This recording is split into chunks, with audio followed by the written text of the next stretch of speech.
കർണാടകയിലെ ചിക്കമംഗളൂരുവിൽ മരിച്ച പാലക്കാട് സ്വദേശി ശ്രീനന്ദയുടെ പോസ്റ്റ്മോർട്ടം റിപ്പോർട്ട് പുറത്ത്. മരണത്തിൽ അസ്വാഭാവികത ഇല്ലെന്നാണ് പോസ്റ്റ്മോർട്ടം റിപ്പോർട്ട്.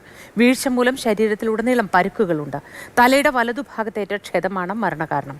ശ്രീനന്ദയുടെ മൃതദേഹം രാവിലെ 10-ന് ഒറ്റപ്പാലം കടമ്പഴിപ്പുറത്തെ വീട്ടിൽ എത്തിക്കും. സംസ്കാരം 12 മണിയോടെ തിരുവില്ലോമല പാമ്പാടി ഐവർമഠം ശ്മശാനത്തിൽ നടക്കും. പോസ്റ്റ്മോർട്ടം റിപ്പോർട്ട് വരുന്ന സമയത്ത് യാതൊരു തരത്തിലുള്ള അസ്വാഭാവികതയും കണ്ടെത്താൻ സാധിച്ചിട്ടില്ല എന്നുള്ള നിർണായക വിവരങ്ങൾ തന്നെയാണ് പുറത്തു വരുന്നത്.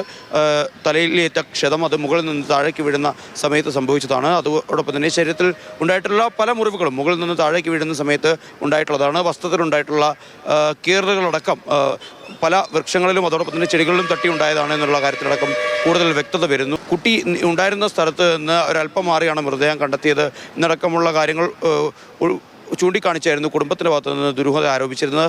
അതൊരു പക്ഷേ ഈ വ്യൂ പോയിന്റിൽ നിന്ന് താഴേക്ക് വീഴുന്ന സമയത്ത് പാറപ്പുറത്തിടിച്ച് മൃതദേഹം ഏതെങ്കിലും ഒരു വശത്തേക്ക് മാറിയിരിക്കാം എന്നുള്ളൊരു സാധ്യത തന്നെയാണ് ആദ്യഘട്ടത്തിൽ തന്നെ അവിടെ എത്തി പരിശോധന നടത്തിയ ഫോറൻസിക് സംഘമടക്കം ആവർത്തിച്ച് പറഞ്ഞിരുന്നത്.